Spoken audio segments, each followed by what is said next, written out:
Hello childrens, welcome to our channels. हम लोग आज ज्योग्राफी क्लास 6 का ज्योग्राफी सब्जेक्ट ज्योग्राफी का लेसन नंबर 4 पढ़ेंगे, जिस चैप्टर का नाम है मैप और बुक का नाम है द अर्थ आवर हैबिटेट। हम लोग इससे पहले 3 लेसन तक पढ़ चुके हैं। अब इस वीडियो के द्वारा 4 लेसन ज्योग्राफी का 4 लेसन हम लोग पढ़ेंगे, जिसमें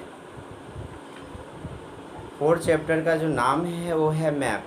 अब मैप क्या होता है कि हम लोग, जैसे कि कोई पूछेगा कि मैप होता क्या है। मैप माने होता है नक्शा या मानचित्र, किसी चीज़ को दर्शाने के लिए, कहीं किसी स्थान को दर्शाने के लिए, केंद्रित करने के लिए, जानने के लिए, उसे समझाने के लिए मैप की ज़रूरत होती है। चाहे वो हमारे लोकल लेवल में हो, सेंट्रल लेवल में हो, स्टेट लेवल में हो या इंटरनेशनल लेवल में हो, इन सभी लेवलों में हमें मैप की बहुत ही आवश्यकता होती है। वो या तो हमारे अपने घर बनाने के लिए भी हो, या सड़क का मैप रोड बनाने के लिए हो, या किसी भी बड़े बिल्डिंग की बनाने की आवश्यकता हो, उसमें मैप की बहुत ही ज़रूरी होती है। यानी कि नक्शा के द्वारा हम लोग जनरली सामान्य तौर पर सुनते होंगे कि हमें घर बनाना है, इसके लिए एक अच्छा इंजीनियर खोजना है जो हमारे घर की नक्शा को बना दे, यानी मैप्स बना दे। हमारे इतनी एक्वायर ज़मीन है, उस ज़मीन उस लैंड के अंतर्गत ऐसे किस तरह से सारे कुछ बैठेंगे।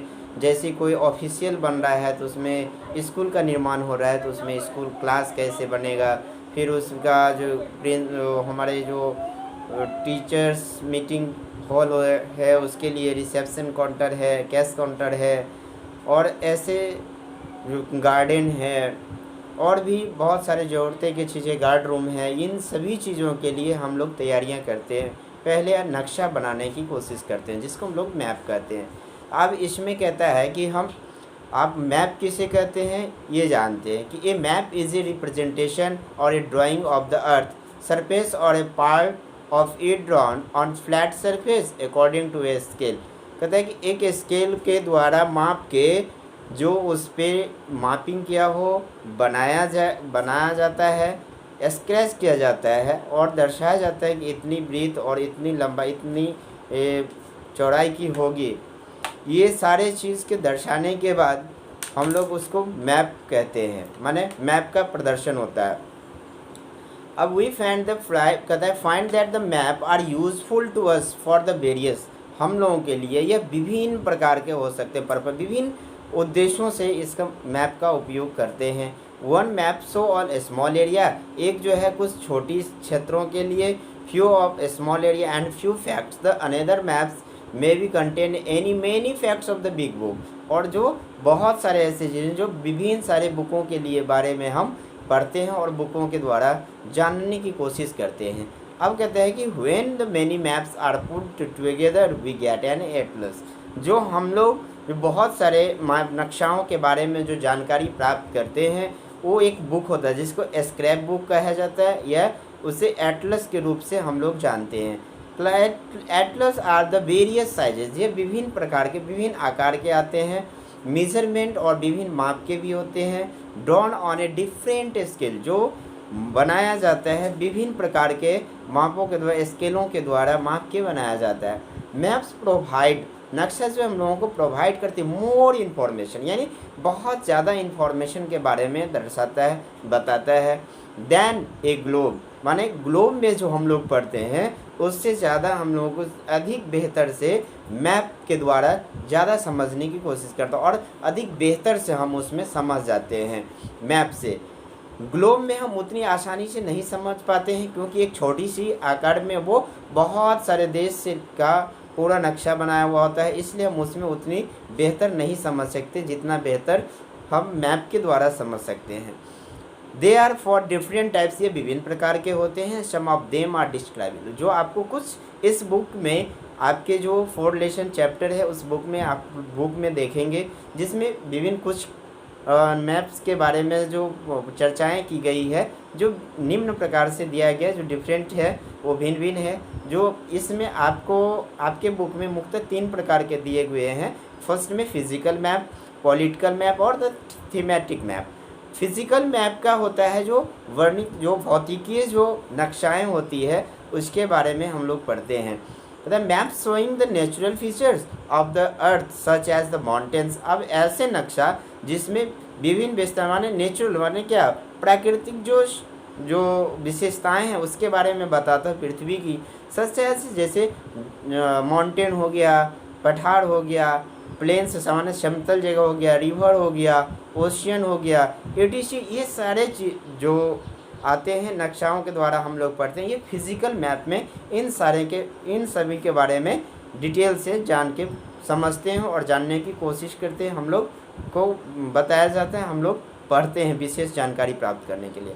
आर कॉल्ड द फिजिकल और द रिलीफ मैप, जिसको हम लोग फिजिकल मैप करते हैं। आप कोई अगर व्हाट इज़ फिजिकल मैप कहे तो हम ऐसे ही कहेंगे कि physical map show natural features of the earth such as mountains, plateaus, plains, river, oceans, etc. are called physical और रिलीफ। अगर कोई ऐसे भी हमसे हो सकता है कि रिलीफ भी पूछ सकता है तो हम इसे फिजिकल मैप को रिलीफ मैप भी कहते हैं। इसलिए हमें कंफ्यूज नहीं होना है कि रिलीफ पूछ दिया तो अब क्या बोलेंगे, नहीं, फिजिकल जो पूछेगा इसका मतलब वो रिलीफ भी होता है। रिलीफ मैप पूछेगा तो फिजिकल का भी हम डिफिनेशन दे सकते हैं। उसके आगे है political map. Map show cities, जिस मैप में जिस नक्शा के द्वारा हमें cities, towns and the villages and different countries और विभिन्न देशों के बारे में and state of the world और विश्व के राज्यों के बारे में विथ देयर द बाउंड्रीज और उसके सीमाओं के बारे में बताता है, उसे हम लोग पॉलिटिकल मैप कहते हैं। उसके बाद है थीमेटिक मैप। विषयगत जो मैप्स हैं उसे वो क्या होती है, तो सम मैप द फोकस, कुछ ऐसे नक्शा होते हैं जो ओनली टू फोकस करती है किस पे, स्पेसिफिक इन्फॉर्मेशन, कुछ खास सूचनाओं पर फोकस किया जाता है। सच एज रोड, जैसे मैंने पहले भी कहा है कि रोड हुआ, रोड का नक्शा बनाना हुआ, या रेनफॉल मैप्स हुआ, यानी बारिश की जो संभावना है तो वो किस प्रकार से, किस तरह से, किस लेवल में, तो उसके लिए नक्शाएं तैयार की जाती है। मैप शो द डिस्ट्रीब्यूशन, जो मैप विभिन्न माने में बांटा गया है, of the forest, industries etc are known as a thematic maps. ऐसे क्षेत्रों के ऐसे नक्शाओं को जो इसके द्वारा बताया जाता है उसे हम लोग थीमेटिक मैप कहते हैं। अब the suitable titles are the given on the basis of the information provided in the map. कहता है कि इन सभी जो सुटेबल जो चीज़ है वो इस मैप के द्वारा दर्शाया हुआ होता है। There are the components. अब हमें कोई ये भी पूछ सकता है कि मैप के कंपोनेंट्स कितने होते हैं, how many components of the map, तो हम लोग आसानी से बोल सकते हैं there are 3 components of map, distance, direction and symbol. Distance माने होता है दूरी, यानी हम लोग कहते उसको दूरी के रूप में जानते हैं। डिस्टेंस सभी समझते हैं कि डिस्टेंस माने दूरी होती है, या उसके और अधिक जानते हैं क्या, तो मैप्स द ड्राइंग, नक्शा जो बनाया जाता है, which reduce the entire world और a part of the feet sheet the paper. एक ऐसे सीट पर जो फ्लैट होता है उस पर बनाया जाता है, लाइन खींचा जाता है, एक स्केल के द्वारा माप किया जाता है, और वी कैन शे map A drawn A reduce the scale, जो स्केल के द्वारा किया जाता है। But the reduction is done very the careful so that the distance between the place in the real. अब वो जो प्लेस है, वास्तविक जो स्थान है, उस स्थान के बारे में स्केल से मापिंग करके हम बनाते हैं। It can only be possible when A small distance, कहते हैं कि जो एक छोटी सी जो दूरियाँ होती है उसकी, अब distance on the paper present a large distance, और एक बड़ा सा डिस्टेंस दूरी को दर्शाने के लिए on the ground and the distance so on the map, माने उस मैप पर नक्शाओं में हम लंबी दूरी के लिए भी और सामान्य दूरी के लिए भी हम इस चीज़ का दर्शाते हैं और समझने की कोशिश करते हैं।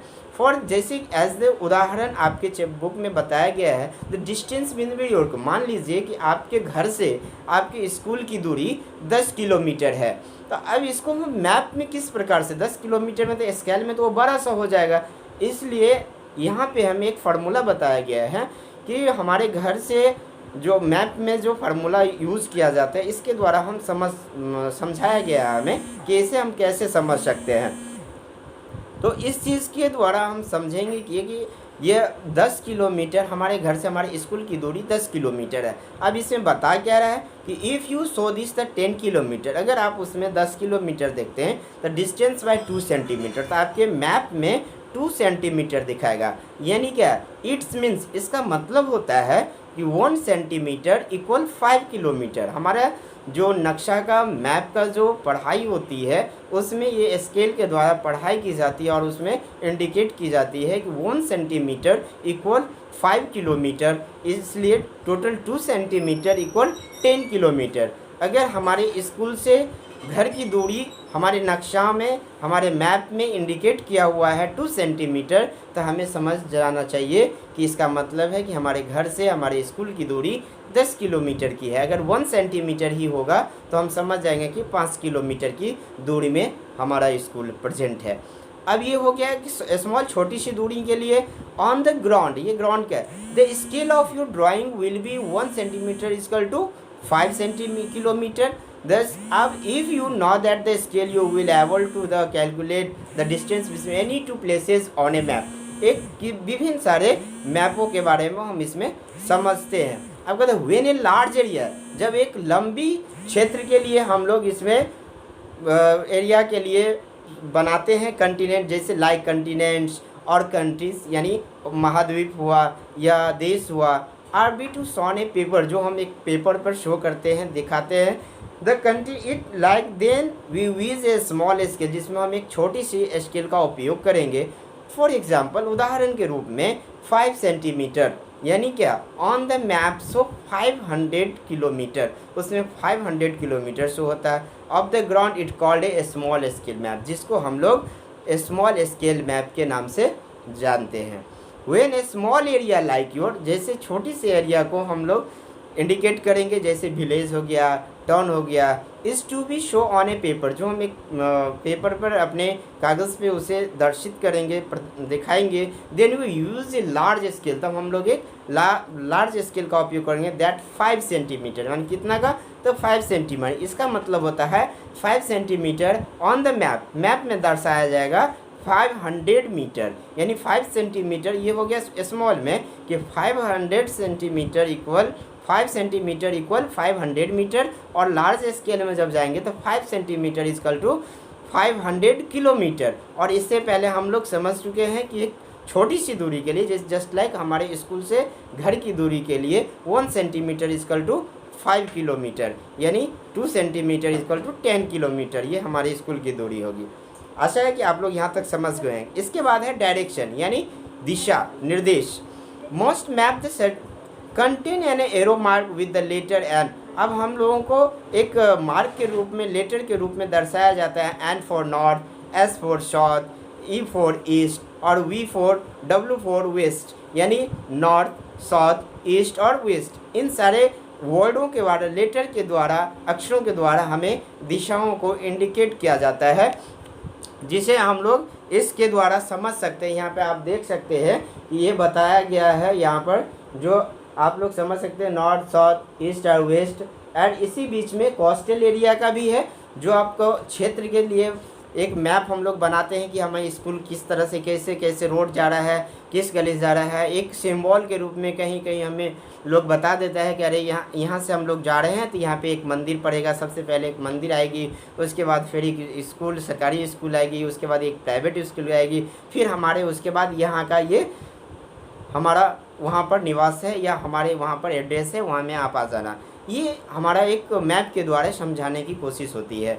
अब डायरेक्शन, जैसे डायरेक्शन में हम लोग जो समझते हैं वो north, south, east and the west, जो फिगर में बताया गया है, जैसे मैंने आप लोगों को दिखा दिया। They are called the cardinal map, जिसको हम लोग कार्डिनल मैप यानी प्रधान जो अंक पॉइंट्स होते हैं उसे कहते हैं। अदर 4 इंटरमीडिएट डायरेक्शन, इसमें और भी 4 डायरेक्शन होता है को, तो नॉर्थ ईस्ट, साउथ ईस्ट और साउथ वेस्ट और नॉर्थ वेस्ट, यानी नॉर्थ ईस्ट हुआ तो नॉर्थ और ईस्ट के बीच में जो जगह स्थान होती है उसे नॉर्थ ईस्ट कहेंगे। ईस्ट और साउथ के बीच में जो होगी उसे हम नॉर्थ साउथ ईस्ट कहते हैं। और एस और डब्ल्यू के बीच में अगर जो रेखाएं होती है, जो बिंदुएं होती हैं, उसे एस डब्ल्यू यानी साउथ वेस्ट कहा जाता है। डब्ल्यू और एन के बीच में जो होती है उसे हम लोग नॉर्थ वेस्ट कहते हैं। ये हमारे डायरेक्शन के द्वारा, मैपिंग के द्वारा हम लोग कार्डिनल डायरेक्शन के द्वारा समझते हैं, जो आपको इस फिगर में बताया गया है। Find out the following direction from the direction of community centre that play ground from the Vikas house the direction of the play schools of, यानी मैप में हम लोगों को school, garden, temple, government school, private school, railway station, bus stand या किसी पर चौराहे हैं, यानी चार चौराहे माने चार रास्ता, जहाँ एक पॉइंट से चार जगह, चार दिशाएं में जाने की स्थान हो, उसे चौराहे कहते हैं। वो दर्शाने के लिए हम लोग मैप का सहारा लेते हैं और एक कंपास का उपयोग करके हम उसमें कंपास के द्वारा समझ जाते हैं। आजकल हम लोगों के स्मार्टफोन में भी कंपास दिया होता है। अगर हम लोगों के दिशा की उपयोग में लाने के लिए अगर समझ में नहीं आता है तो हम लोग उस कंपास मोबाइल को ओपन करके दिशा के बारे में समझ जाते हैं कि हम जो बैठे हुए हैं अभी किस दिशा में बैठे, तो कंपास हमें हेल्प कर देती है हमें समझाने के लिए कि मैं किस दिशा में हूँ। ऐसे अब सिंबल क्या होता है, इसमें एक सिंबल की भी बहुत ज़्यादा इम्पोर्टेंस होती है। सिंबल माने होता है प्रतीक, यानी एक प्रतीक चिन्ह होती है जो सिंबल के रूप में बताया जाता है कि हम इस एरिया से जा रहे हैं, तो उस मुख्य बिंदु पे जाके आप वहाँ जाएंगे तो एक ऐसे एक पीपल का पेड़ मिलेगा, या एक बड़ा सा पेड़ मिलेगा, एक छोटा सा पेड़ मिलेगा, या एक 3 मंजिल का मकान मिलेगा, या स्कूल मिलेगा, या पेट्रोल पंप मिलेगा, या हॉस्पिटल मिलेगा, या एक गड्ढा मिलेगा, गड्ढा के बाद घर है, या एक ब्रिज, रेलवे ब्रिज मिलेगा, या एक रोड ब्रिज मिलेगा। इन सारे चीज़ों को हम लोग मैप के द्वारा समझते हैं, और नहीं भी समझते हैं तो किसी से जानने की कोशिश करते हैं, और जो हमें समझा रहे होते हैं वो हम लोगों को उस चीज़ के बारे में बता देते हैं। उसे हम लोग एक there are the call the conventional symbol, ऐसे को हम लोग कन्वेंशनल सिंबल कहते हैं।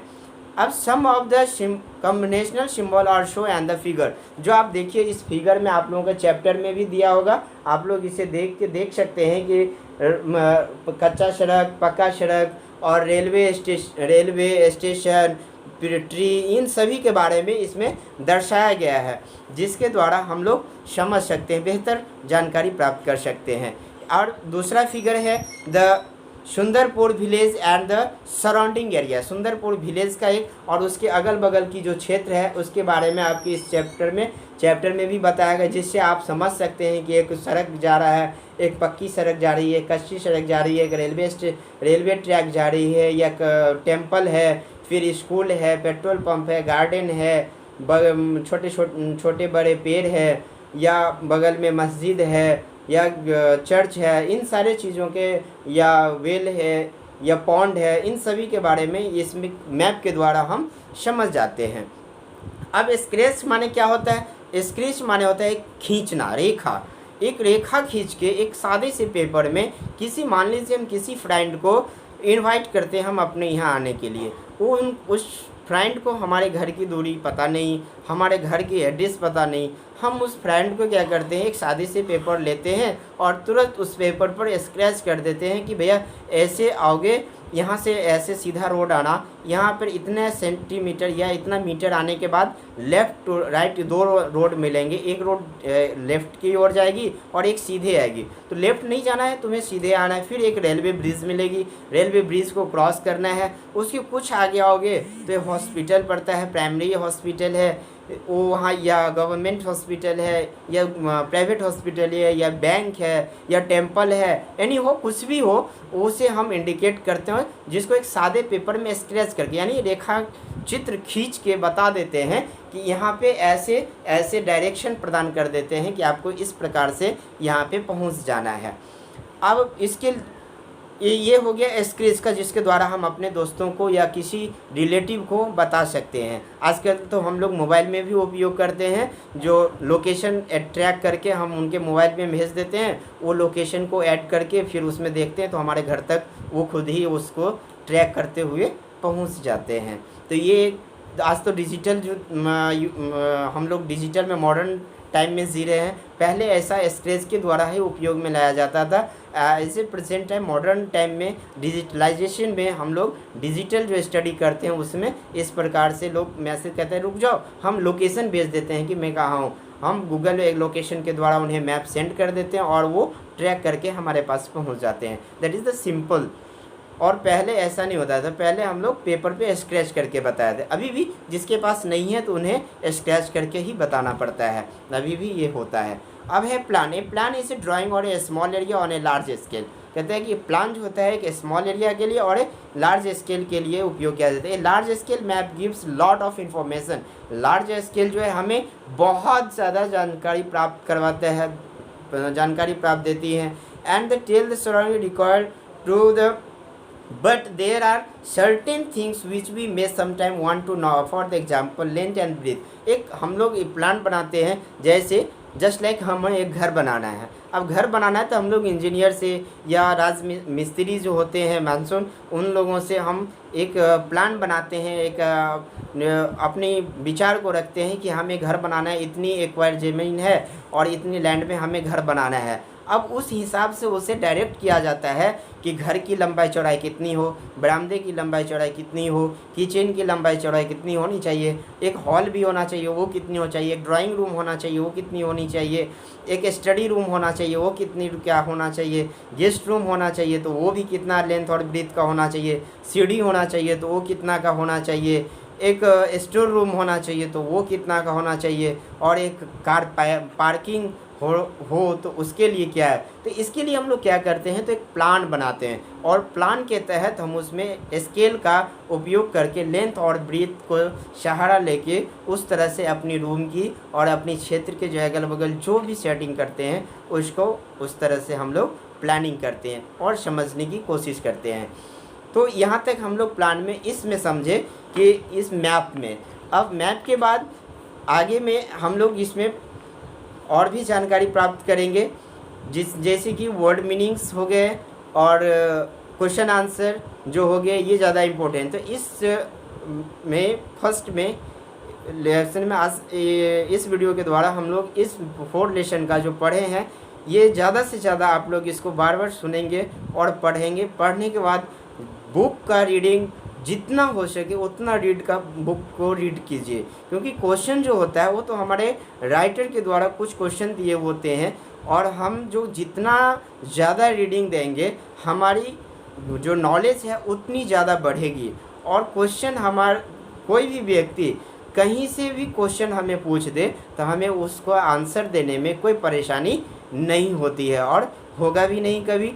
इसलिए हम सभी स्टूडेंट से यही कहेंगे कि आप ज़्यादा से ज़्यादा चैप्टर रीडिंग देने की कोशिश करें और अपनी जो स्टडी है वो अच्छा से और बेहतर करें, ताकि जब स्कूल रीओपन हो तो आपको कोई भी प्रॉब्लम क्रिएट ना हो और आगे बढ़ने में आपको कोई परेशानी ना हो और उसका समाधान जल्दी हो सके। आगे के वीडियो में हम वर्ड मीनिंग और क्वेश्चन आंसर दोनों देंगे। तत्काल आप लोग इस वीडियो के पढ़ के समझ के और रखेंगे। फिर नेक्स्ट वीडियो में हम लोग वर्ड मीनिंग और क्वेश्चन आंसर बताएंगे। कुछ हम मौखिक वर्ड मीनिंग आप लोगों को इस बुक के द्वारा जो बता देते हैं, जिसे लिखवाना हो पाएगा समझ पाएंगे वो लिख लेंगे, नहीं हो पाएगा तो फिर जब वीडियो में हम फिर से वर्ड मीनिंग लिख के भेजेंगे उससे आप लोग नोट कर लेंगे कॉपी में।